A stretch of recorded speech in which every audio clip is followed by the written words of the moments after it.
परमात्मा की शरण में पहुंचना, किसी मंदिर के दरवाजे पर लिखा था आपका मन गंदा है। यदि आपका मन गंदा है, आपने पाप करा हो, छल करा हो, कपट करा हो, बेईमानी करी हो, प्रपंच करा हो, चाहे आप कितने भी गंदे हो, तो मंदिर जरूर जाइए।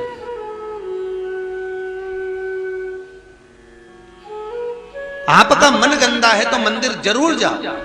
लोग कहते हैं मैं गंदा हूं, मेरा मन गंदा है तो मंदिर जाने का नहीं करता। मन गंदा हो, आप काम, लोभ, विषय, वासना, आसक्ति, तृष्णा में कितने भी समाहित हो गए हो, तो भी मंदिर जरूर जाओ। तो एक बैनर पर, एक प्लेट पर ऐसा लिखा हुआ था कि आपका मन अगर गंदा है तो मंदिर जरूर जाना। पर सोचने वाली बात है कि इसका मतलब क्या है। उसका केवल एक सार तत्व है कि जब बच्चा कीचड़ में गिरता है, जब बच्चा गंदगी में पड़ता है, जब बच्चे के कपड़े गंदे हो जाते हैं, शरीर गंदा हो जाता है, तो उसको पड़ोसन नहीं संवारती, उसको कोई रिश्तेदार नहीं उठाता, उसको कोई पड़ोसी गोद में नहीं लेता। उसको अगर गोद में कोई लेता है तो या तो माँ लेगी या बाप लेगा, उसका पिता, उसकी माता। उसी तरह आप यदि मन गंदा भी हो गया तो मंदिर जरूर जाना, क्योंकि वो जगत का बाप आपको गले जरूर लगाएगा, ये पक्का है।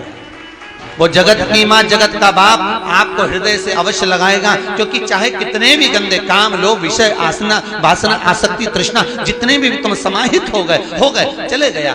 कहां कोई कह रहा था हमारा तो बचपन बिगड़ गया, हमारी जवानी बिगड़ गई, हम भोग विलास में डूबे रहे, हमने ये गलती कर दी, हमने ये गलती कर दी। कथा सुनने के बाद कई गलतियों का भान होता है कि हमने ये गलती करी। हो गया ना, हो जान दो। फिर भी आप अगर मन भी गंदा है, काम, लोभ, विषय, वासना, आसक्ति में भी हम डूबे रहे हैं, भले हमने बचपन बिगाड़ दिया, जवानी बिगाड़ दी, अधेड़ी बिगाड़ दी, भले हम भजन नहीं करे, पर अभी मौका, अभी ट्रेन थोड़ी ना छूटी है, अभी तो मुजफ्फरनगर स्टेशन पे ही खड़ी है,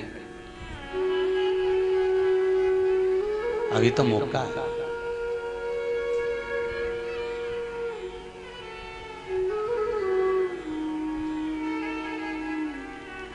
अच्छा ईमानदारी से बोलो,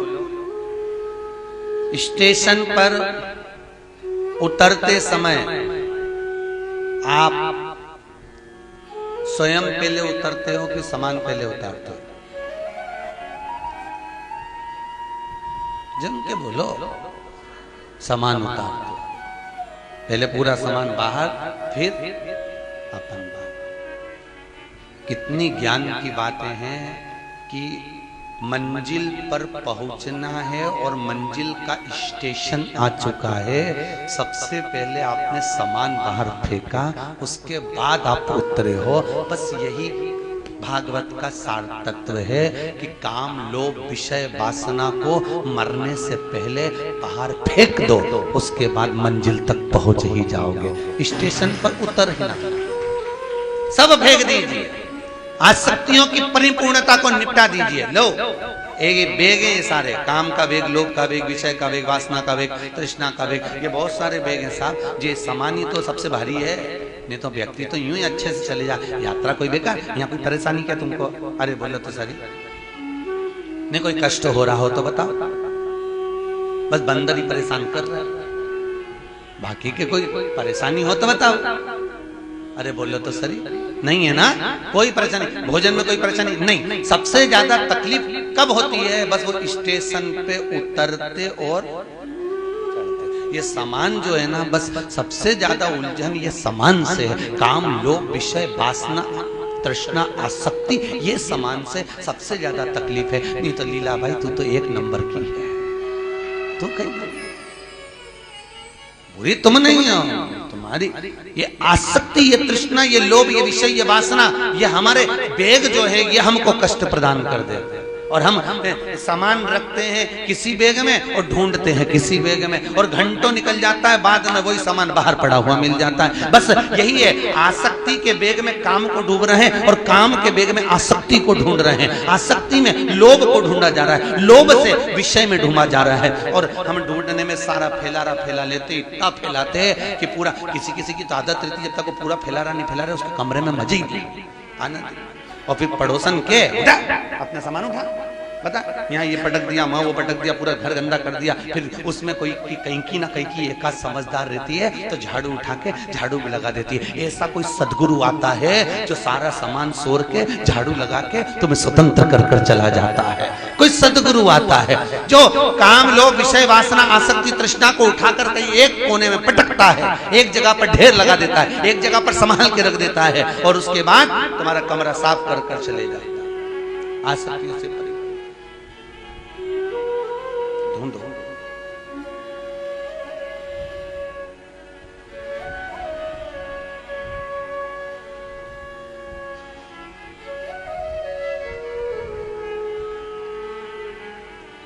बस उस परमात्मा के चरणों की विनती। महाराज, राजा बलि के दरवाजे पर वामन भगवान 3 पग भूमि मांगने के लिए खड़े हैं। कितनी पग? 3 पग। भाग्य देखना कितना किस्मत वाला है। कौन? राजा बलि। उसके भाग्य के बराबर दुनिया में किसी का भाग्य नहीं हो सकता साहब।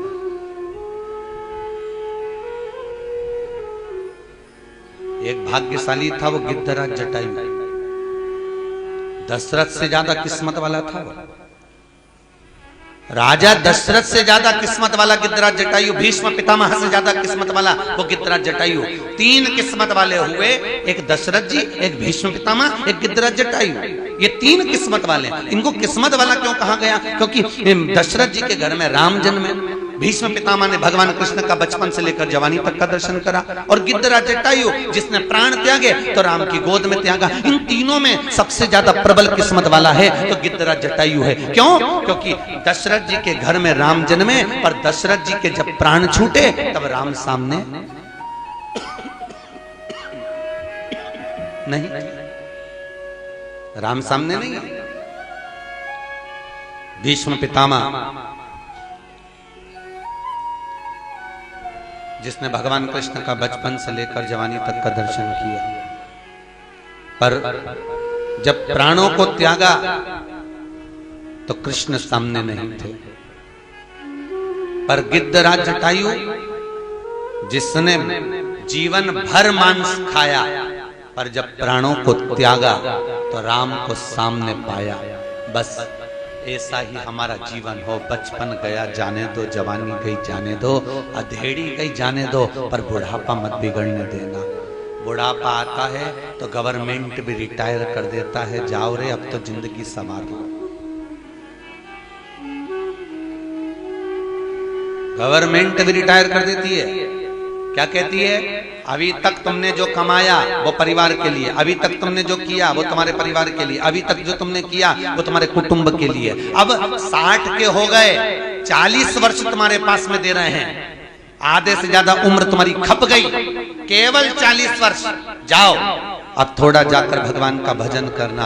अभी तक परिवार के लिए करा, अब अपने इस आत्म कल्याण के लिए करना। तो गवर्नमेंट भी रिटायर कर देती है, चले जाओ अब जाओ। पर कई लोग ऐसे होते हैं कि रिटायरमेंट मिलने के बाद में भी दूसरी जॉब ढूंढते हैं।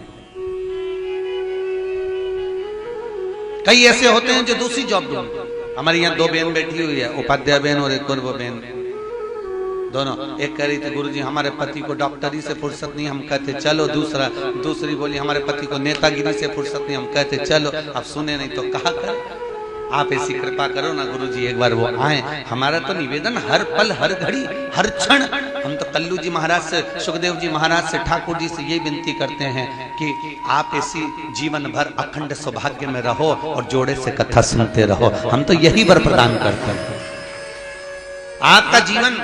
पर एक बात है, सत्य कहूं ईमानदारी से, वो भले डॉक्टरी कर रहे हो, भले वो नेतागिरी कर रहे हो, पर उनका मन कितना पवित्र होगा जो आप दोनों को यहाँ कथा में भेज दिए हैं। ये सोचिए आप, उनका मन कितना पवित्र होगा, उनका विश्वास, उनकी दृढ़ता कितनी प्रखर होगी, जो अपनी धर्म पत्नियों को, कई पति लोग आ गए, कई पत्नियां आ गई, नहीं आ पाया कोई, होता है।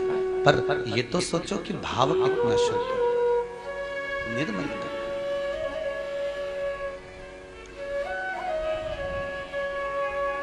और वो भाव, निर्मलता का स्वभाव, भगवत पद की प्राप्ति का केंद्र बिंदु, बस वही हो।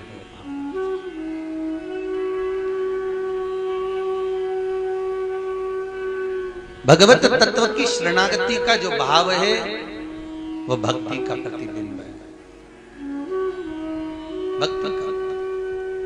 और भक्ति के प्रतिबिंब में भगवत तत्व की प्राप्ति का एक साधन।